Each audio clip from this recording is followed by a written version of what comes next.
The screens in the War College meeting room showed the battle replay for the sixth time. Dean Makvar's 4 eyes narrowed as he watched the small human fleet once again defeat the much larger Dravak forces. It made no sense. The humans should have lost. Every prediction model said so. "Stop," he ordered, his voice crackling with frustration.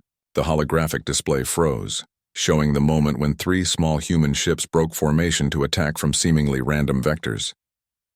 This should not have worked. Their ships were outnumbered 4-1. Instructor Zilthax Vorn, an old Arxani warrior with skin the color of burnished bronze and 3 centuries of combat experience, tapped his clawed finger on the table. And yet it did work. 6 times now the humans have defeated superior forces using tactics that our strategic AIs cannot predict.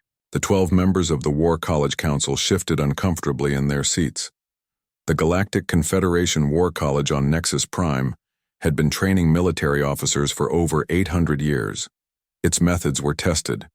Its graduates led fleets across 3 spiral arms of the galaxy. But in the 6 years since humans had joined the Confederation, traditional military doctrine had been repeatedly proven inadequate against human unpredictability. "Perhaps," suggested Professor Klavak, her feathered crest rising with indignation, "the humans are simply lucky." Dean Makvar made a dismissive gesture with his upper arms. Luck does not win 6 consecutive engagements against superior numbers. "Then, what do you propose?" asked Klavak. Zilthax Vorn leaned forward. "We need to understand how humans think. We need to add a new course to our curriculum." The room erupted in objections. Add a course on human tactics? Preposterous. Humans were newcomers, barely space-capable for 3 centuries. The War College taught the accumulated wisdom of species with thousands of years of interstellar warfare experience. When the noise subsided, Dean Makvar raised all 4 hands for silence. "I have already made the decision. We will request an instructor from Earth's United Space Command. This meeting is to inform you, not to debate." The council members filed out, muttering their disapproval. Only Zilthax Vorn remained behind. "They will resist this," he warned. Dean Makvar's skin shifted to a darker shade of green. "I know, but I would rather have angry professors than dead graduates." Lieutenant John Mitchell felt distinctly out of place as he walked through the grand halls of the Galactic War College. Alien students from a dozen species moved aside, staring at him with various sets of eyes, antennae, or sensory organs he couldn't even name. A nervous-looking assistant led him to Dean Makvar's office, a cavernous room with a ceiling 3 times standard human height. The dean rose from behind a curved desk that looked carved from a single piece of blue crystal. "Lieutenant Mitchell," Makvar said, extending his lower right hand in what Mitchell recognized as an attempt at a human handshake. "Welcome to Nexus Prime." Mitchell shook the offered hand, careful not to squeeze too hard on the 3-fingered appendage. "Thank you, sir. I'm honored to be here." Makvar gestured to a chair that adjusted itself as Mitchell approached, growing taller to accommodate human proportions. "Your record is impressive. The Neptune conflict, the asteroid belt insurrection, the defense of Ganymede Station. Just doing my job, sir." The dean's 4 eyes blinked in sequence. "And now your job is to teach our students how humans think in combat situations. You understand this will not be easy?" Mitchell nodded. "I was briefed on the resistance I might face." "Resistance is putting it mildly, Lieutenant. Many of our faculty have been teaching military doctrine longer than your species has been traveling between your own planets. They see this course as an insult. With all due respect, sir, they should see it as a survival strategy. The galaxy is getting more dangerous. Everyone needs to adapt."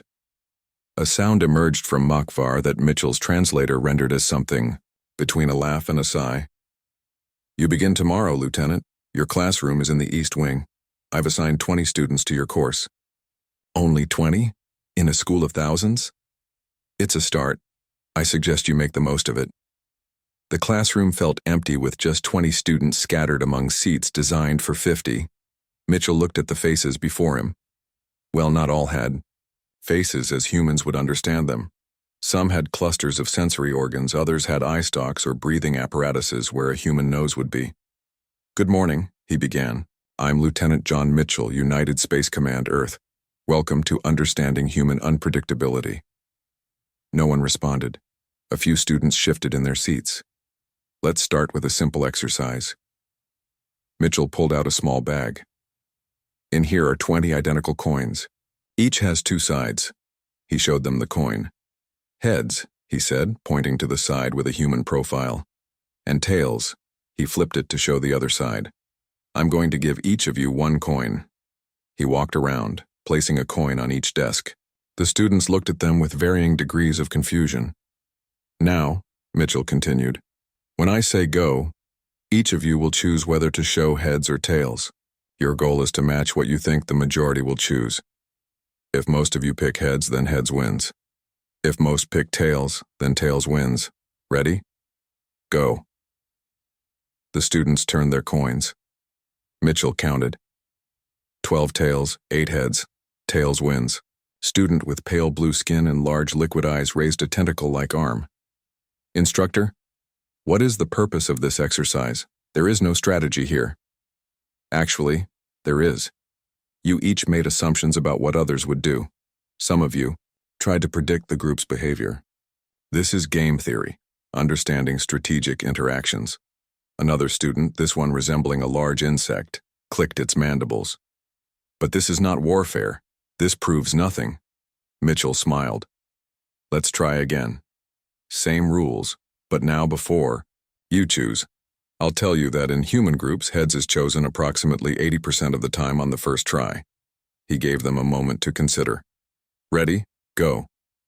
This time, all 20 students showed heads. Interesting, Mitchell said. You all went with the statistic I gave you.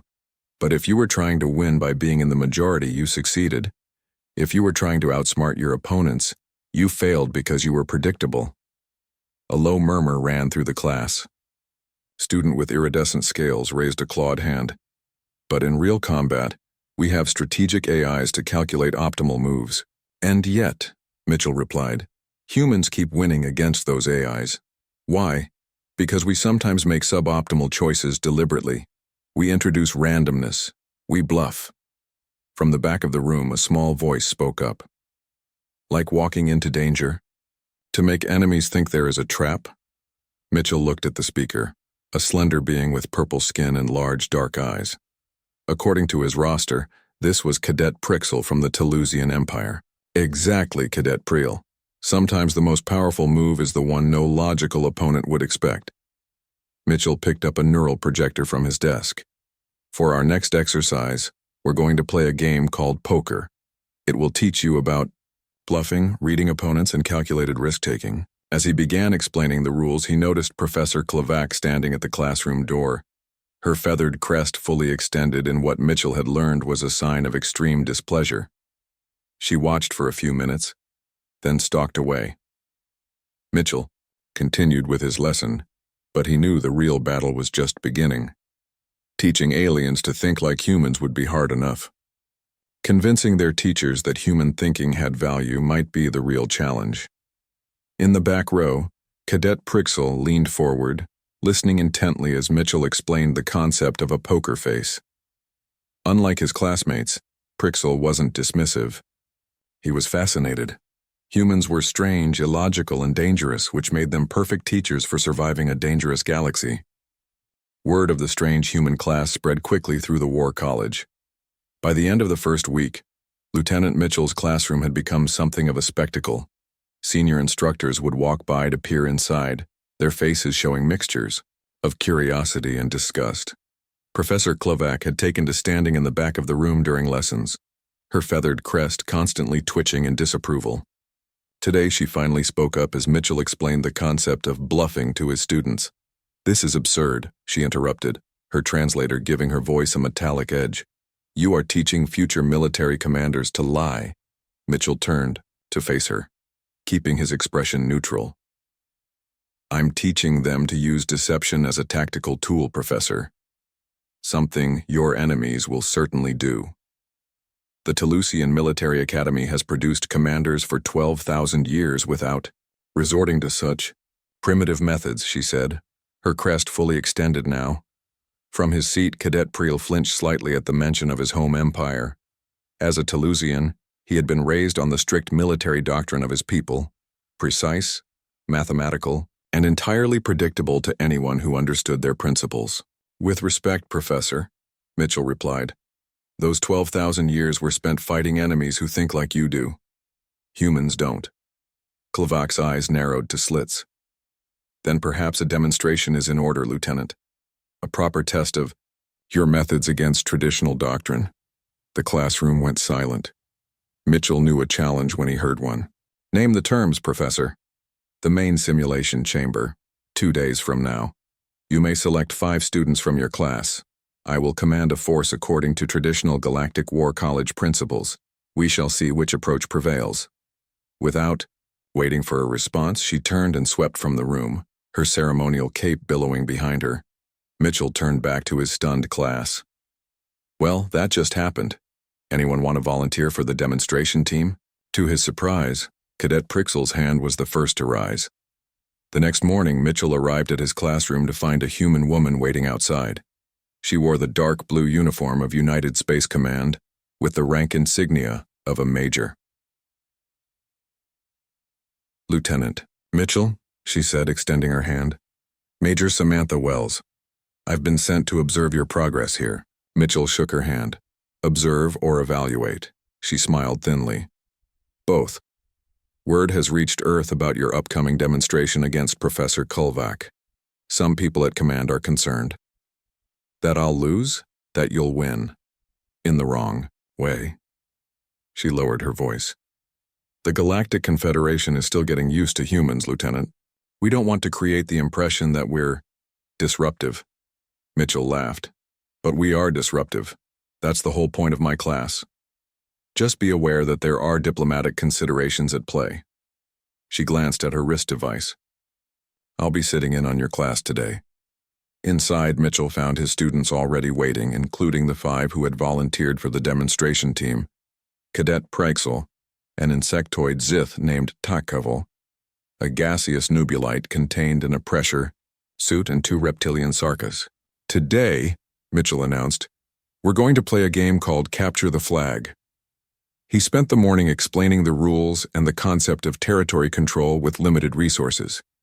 Major Wells watched silently from the back, taking notes. During the lunch break, she approached him. "Interesting approach, Lieutenant, but I'm not seeing how children's games prepare them for actual warfare." "That's because you're thinking like a conventional officer," Mitchell replied. "I'm not teaching them specific tactics. I'm teaching them to think unpredictably." "And you think Professor Klavak doesn't understand that?" "Oh, she understands it intellectually, but she can't apply it. She's too rooted in traditional doctrine. That's our advantage." Wells looked skeptical. "I hope you're right, because if you humiliate her too badly, there will be consequences." Mitchell frowned. "I'm not here to worry about alien pride, Major. I'm here to teach these students how to stay alive when they face opponents who don't play by the expected rules." Their conversation was interrupted by the arrival of Dean Makvar, accompanied by a tall, imposing alien Mitchell didn't recognize. The newcomer had metallic skin that seemed to shift colors with each movement, and eyes that glowed with a cold blue light. "Lieutenant Mitchell, Major Wells," said the Dean. "May I present Admiral Zentar of the Confederation Fleet. He is a distinguished alumnus of our institution and a major benefactor." Mitchell and Wells both saluted. Admiral Zentar didn't return the gesture. "So," his voice rumbled like distant thunder, "you are the human who believes he can improve upon 12 millennia of galactic military tradition." "I believe humans have something valuable to contribute to that tradition, sir," Mitchell replied carefully. "I've reviewed recordings of your classes, Lieutenant. Your games and puzzles seem designed to encourage chaotic thinking and random actions." "Not random, sir. Unpredictable. There's a difference." Admiral Zentar's eyes glowed brighter.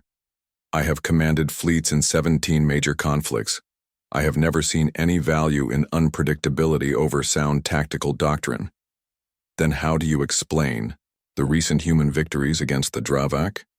Major Wells asked. The Admiral's gaze shifted to her. "Luck, and the overconfidence of Dravak commanders, nothing more." Dean Makvar cleared his throat nervously.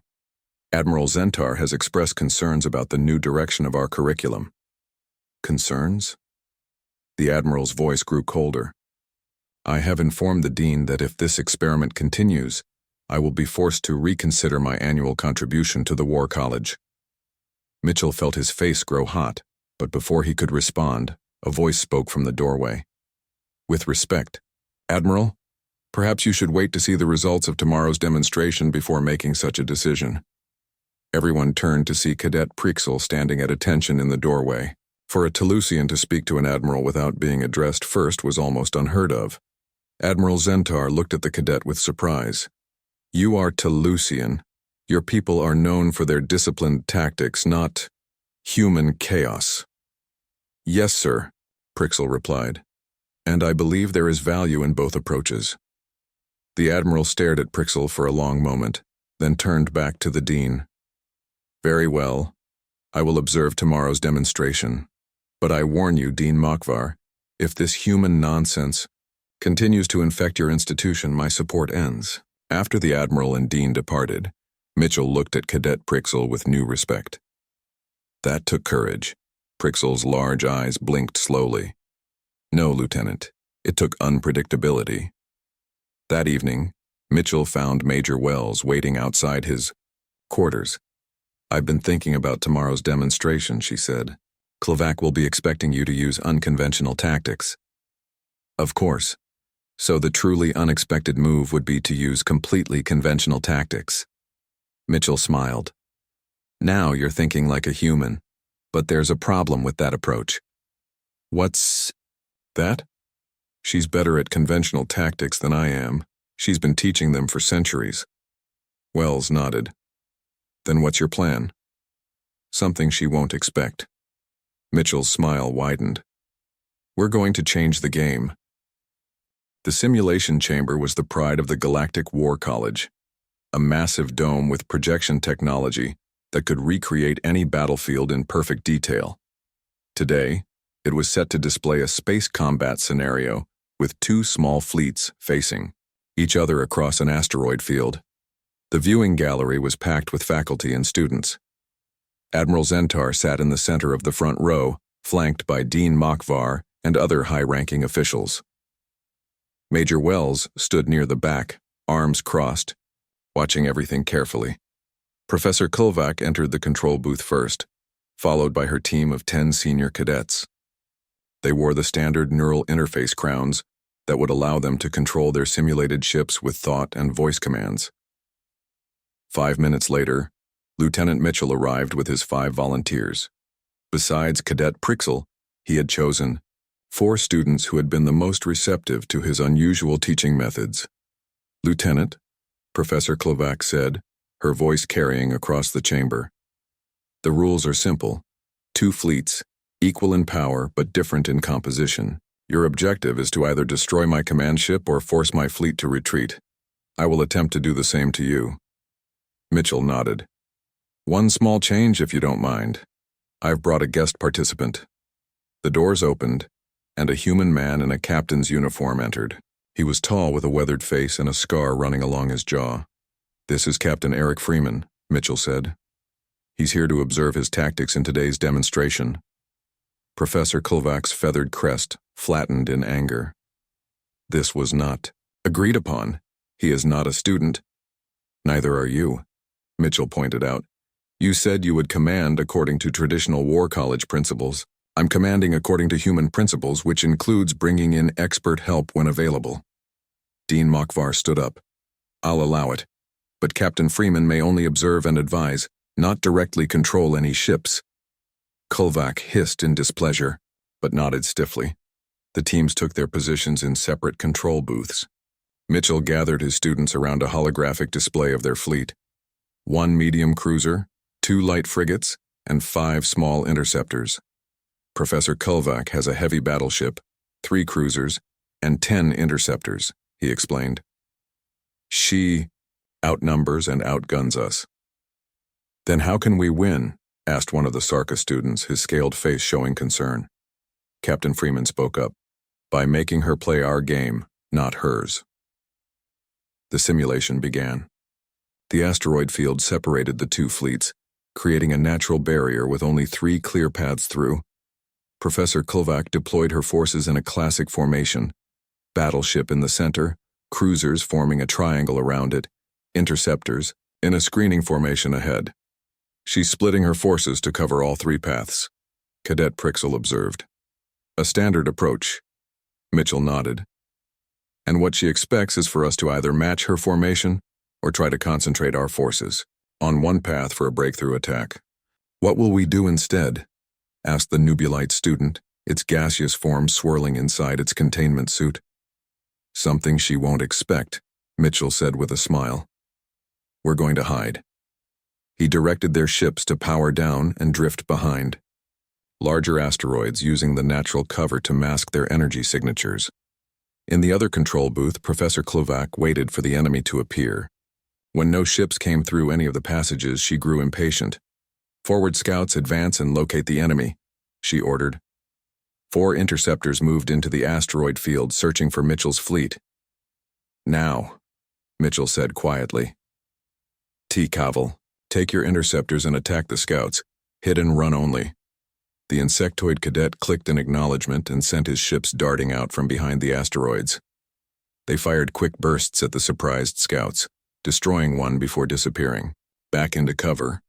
They're using the asteroids for cover, Professor Klovac realized. Send in the cruisers to flush them out. Her 3 cruisers advanced, firing wide-beam weapons to destroy smaller asteroids and expose any hiding ships. They're trying to clear the field, Captain Freeman observed. Classic move against a hiding opponent. Mitchell turned to Cadet Prixel. Time for Phase 2. You know what to do. Prixel nodded and activated his neural interface. Under his control, the 2 frigates powered up and raced away from the asteroid field, in the opposite direction from the enemy fleet. They're retreating, one of Klovac's students exclaimed. No, Klovac said firmly. This is a trick. The frigates are too valuable to be withdrawing this early. She directed her attention to the asteroid field, where T. Cavil's interceptors continued to harass her scouts with hit-and-run attacks. The main force must still be hiding, she reasoned. Continue clearing the field. Meanwhile, Prixel had taken the frigates in a wide arc around the battle area. The Nubulite student controlled their medium cruiser, which remained hidden behind one of the largest asteroids. She's focused on the asteroid field, Mitchell said. She's expecting our main force to be there because that's what the doctrine says we should do. Use the terrain for cover, Captain Freeman nodded approvingly. But she forgot to watch her back. Prixel's frigates completed their wide arc and were now approaching from behind Klovac's formation. Her battleship, focused on directing the asteroid field operation, had reduced its rear shields to divert power to weapons. Now, Mitchell ordered. Prixel sent the frigates in at full speed, weapons targeting the battleship's exposed rear. At the same moment, the Nubulite powered up their cruiser and burst from hiding, heading straight for the gap left by the cruisers that had entered the asteroid field. Professor Klovac realized the trap too late. Her battleship took heavy damage before it could redistribute shield power. Her cruisers were out of position, caught in the asteroid field. Return to defensive positions, she ordered, but the formation was broken. The final blow came from an unexpected source. Cadet Preel, combining human unpredictability with Teleucian precision, had calculated the exact vector needed. His frigates fired tractor beams not at the enemy ships but at several large asteroids, pulling them into new trajectories. The redirected asteroids crashed into one of Klovac's cruisers, disabling it. The debris field created by the collision blocked the path of her other ships, separating them from the battleship. With its support scattered, the battleship was vulnerable. Mitchell's cruiser and Prixel's frigates concentrated fire on its engines, disabling it. The simulation ended. The viewing gallery was silent for a moment, then erupted in a mixture of shocked whispers and excited discussions.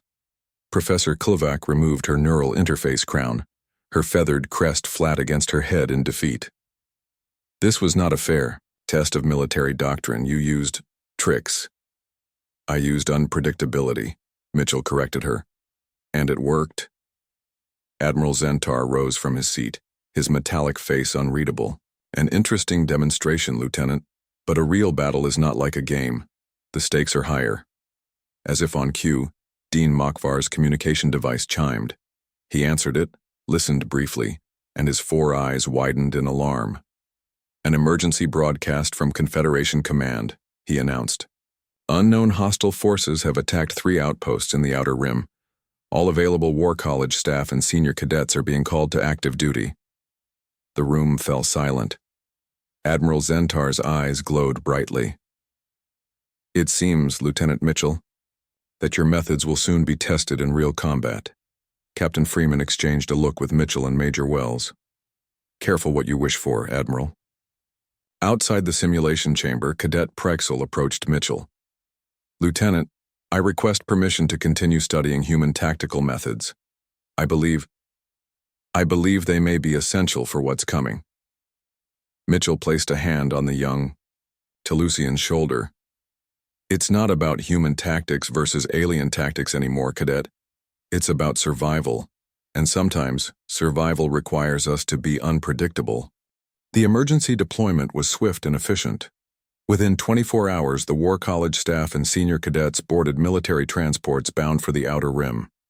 Lieutenant Mitchell found himself on a Confederation cruiser alongside Major Wells, Captain Freeman, and a reluctant Professor Kulvak. Several of Mitchell's students, including Cadet Prexel, were also assigned to the same ship. The ship's briefing room was crowded as Admiral Zentar addressed the assembled officers. A holographic map showed the Outer Rim sectors where attacks had occurred. The enemy calls itself the Vorax Collective, Admiral Zentar explained, his metallic skin reflecting the blue light of the hologram. They appeared without warning 3 days ago. Their technology is advanced and their tactics, he paused, looking briefly at Mitchell, are unpredictable. Images appeared of the alien ships. They had an organic look, with curved hulls that seemed to flow like liquid metal. No 2 ships were exactly alike. They've attacked 3 outposts so far, the Admiral continued. Conventional defense formations have proven ineffective.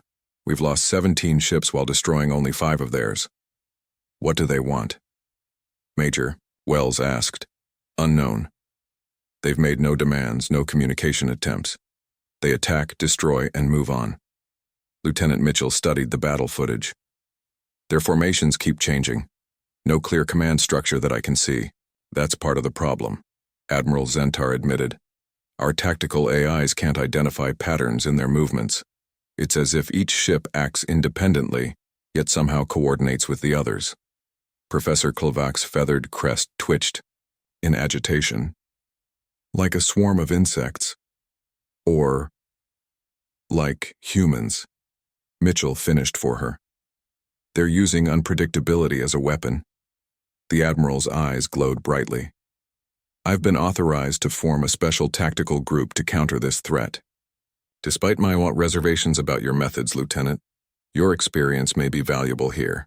Captain Freeman leaned forward. Admiral, request permission to bring in the USS Dauntless.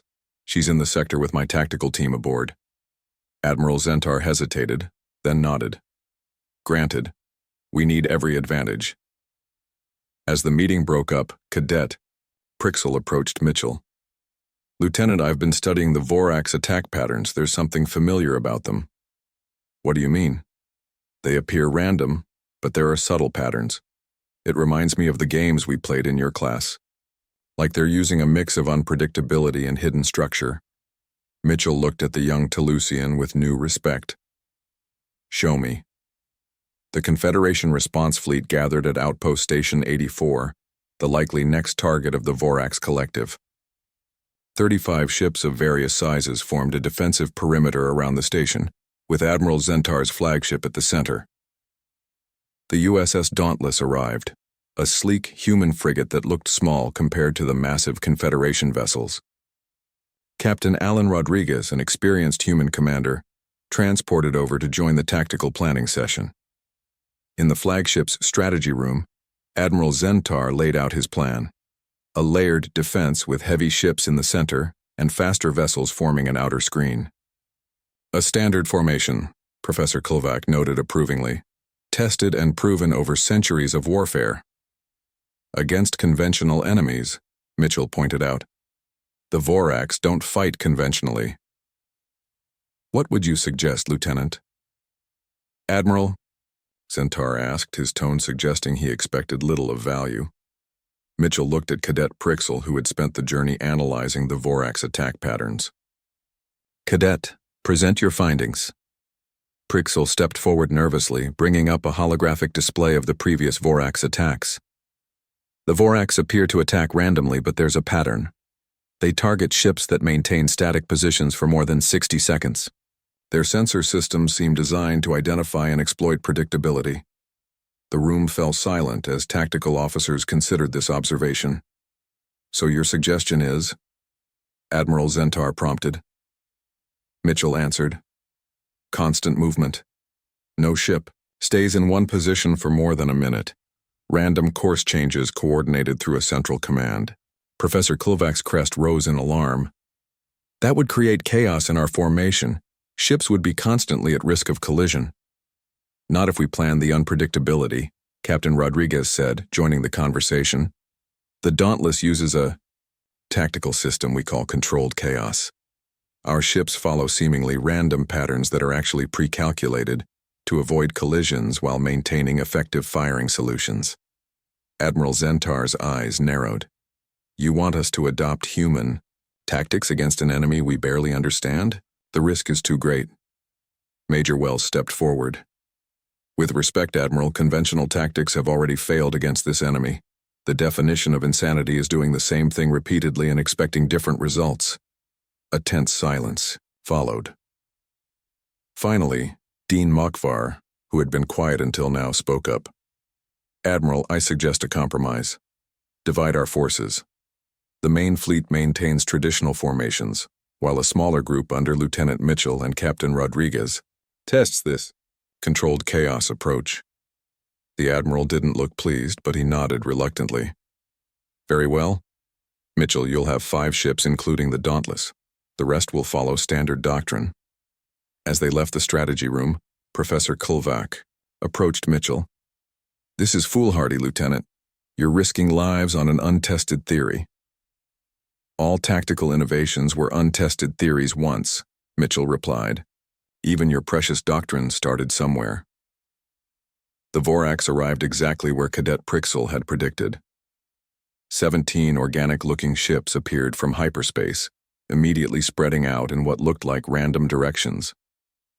Admiral Zentar's fleet held position in its perfect formation. Mitchell's small group, consisting of the Dauntless, 2 Confederation frigates, and 2 interceptor squadrons, began their continuous movement pattern.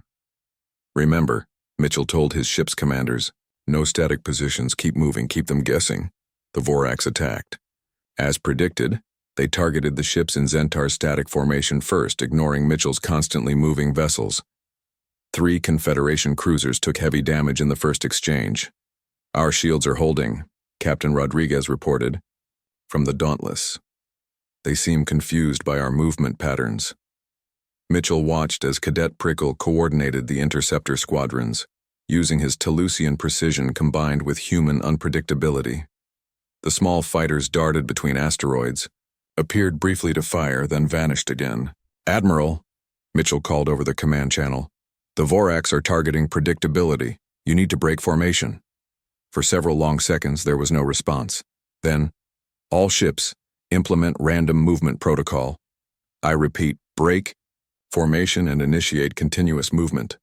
The Confederation fleet scattered, ships moving in seemingly chaotic patterns. The Vorax attack faltered as their targets became less predictable. They're recalculating, Cadet Prixel observed. Now is the time to counterattack. Mitchell relayed the order.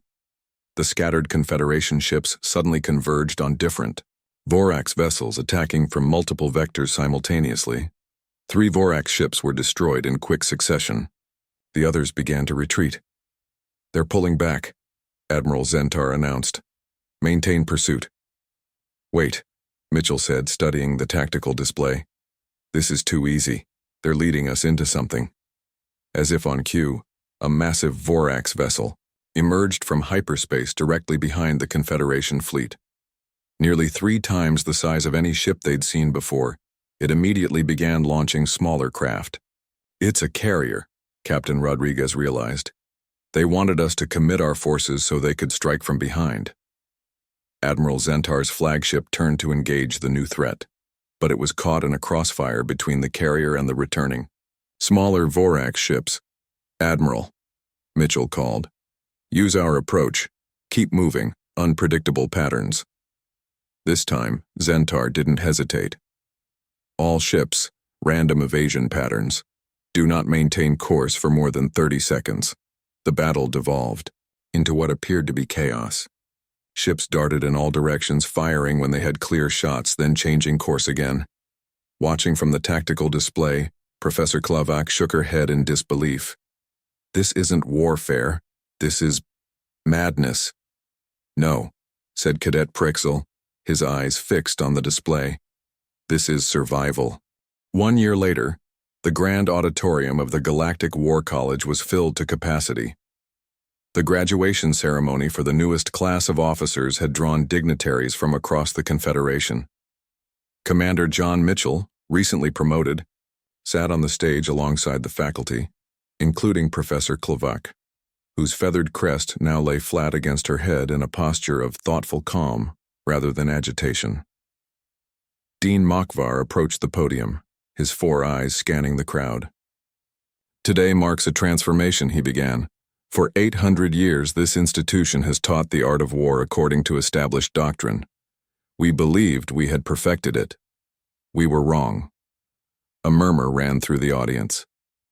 The Vorax conflict showed us that adherence to predictable patterns, no matter how refined, creates vulnerability. Thanks to the integration of human tactical thinking, specifically the concept of controlled unpredictability, the Confederation survived its greatest challenge in 3 centuries. Commander Mitchell looked out at the graduating class, where, once there had been only 20 students in his course, now he saw hundreds. Species from across the galaxy had embraced the study of unpredictability as essential to modern warfare. Dean Makvar continued, "It is my pleasure to announce that, with the full support of Admiral Zentar and the War College Council, we have established a new department, Tactical Unpredictability and Cross-Species Strategy." The audience applauded politely, though Mitchell noticed some of the older attendees looked uncomfortable with the change. "And to lead this department, I am proud to introduce Lieutenant Prixel of the Telutian Empire, whose unique combination of traditional precision and human-inspired unpredictability proved decisive in the final battle against the Vorax carrier." Mitchell smiled as his former student rose and walked to the podium. Prixel had changed over the past year.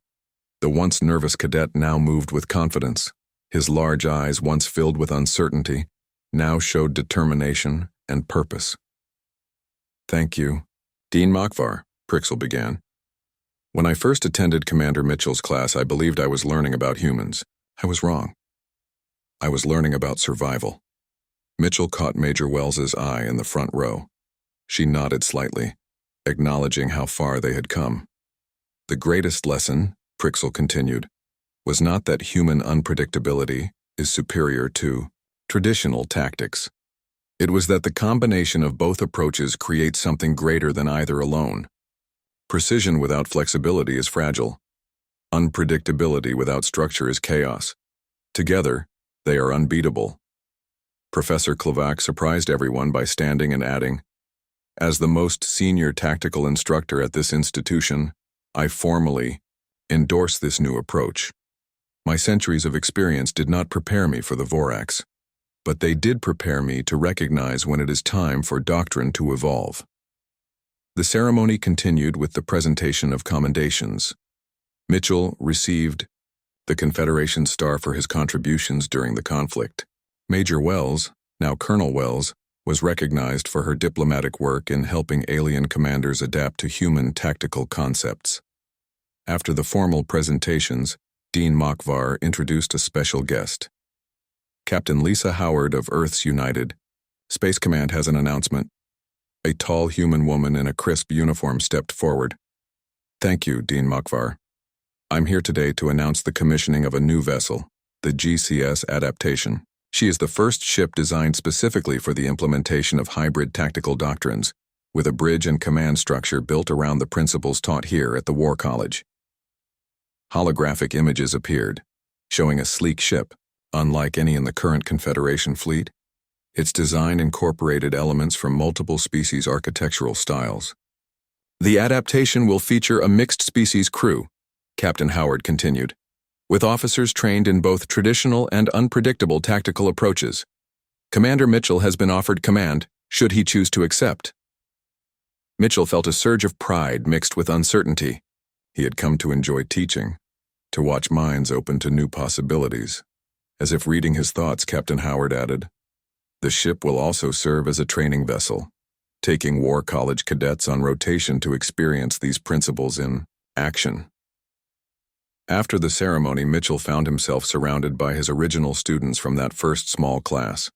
They had all distinguished themselves during the conflict, each finding ways to blend their species' traditional approaches with human unpredictability. "Will you take the command, Commander?" Prixel asked. Before Mitchell could answer, an aide rushed up to Dean Makvar, whispering urgently in his ear. The Dean's 4 eyes widened in alarm. "Attention, please," he called out. "I've just received word that Vorax ships have been detected approaching the Central Confederation systems." The room fell silent. The Vorax had been driven back to the Outer Rim after the last conflict, but not defeated. "How many ships?" Admiral Zentar demanded. "Initial reports suggest a fleet twice the size of the one we faced last year," the Dean replied grimly. Mitchell expected panic, but instead he saw something remarkable. The graduating officers, representing a dozen species, immediately began forming discussion groups, combining their different perspectives to generate response options. Professor Klovak approached Mitchell. "It seems your curriculum has had the desired effect, Commander." Mitchell watched as a Sarka graduate suggested a defensive formation, only to have it refined by a Nubulite's observation about energy patterns, and then transformed by a human cadet's unpredictable element. "Not my curriculum, Professor, ours." Admiral Zentar joined them, his metallic face reflecting the room's lights. "It seems I owe you an apology, Mitchell. I called your methods nonsense a year ago. Now they are saving lives. The methods aren't specifically human anymore," Mitchell pointed out. "They've evolved. Each species has added their own perspective." Captain Howard approached with a communication device. "Commander, Confederation Command wants the adaptation launched immediately. They're asking for your decision." Mitchell looked around the room. At Prixel, now a confident instructor, at Professor Klovak, who had overcome centuries of doctrine to embrace new ideas, at the graduates already planning strategies that would have been unthinkable a year ago. "Tell them I accept," he said. "But I want a mixed crew. The best from every species, especially recent graduates." Prixel stepped forward. "Commander, I request permission to serve as your tactical officer." "Granted," Mitchell said without hesitation. "And I'd like Professor Klovak to join as strategic advisor if she's willing. We'll need her experience." The professor's crest lifted, in surprise. "You want me? After all my resistance to your methods?" "Precisely because of that," Mitchell replied. "You know the strengths of traditional approaches. Together we'll create something better than either of us could alone." Admiral Zentar's eyes glowed with approval. "This is what the Vorax don't understand. They copied human unpredictability, but they missed the most important human trait." "What's that?" asked Captain Howard. "Humans don't just create chaos," the Admiral said. "They find new order within it. They adapt." As the group dispersed to prepare for the coming conflict, Mitchell felt a strange sense of completion. He had come to teach aliens about human unpredictability. Instead, he had started something much more valuable. A new approach to facing an unpredictable universe created not by humans alone but by the combined wisdom of all species. The struggle against the Vorax was far from over. But now the Galactic Confederation had a new weapon, the ability to be both structured and unpredictable, both precise and creative. They had learned not just to understand unpredictability, but to embrace it.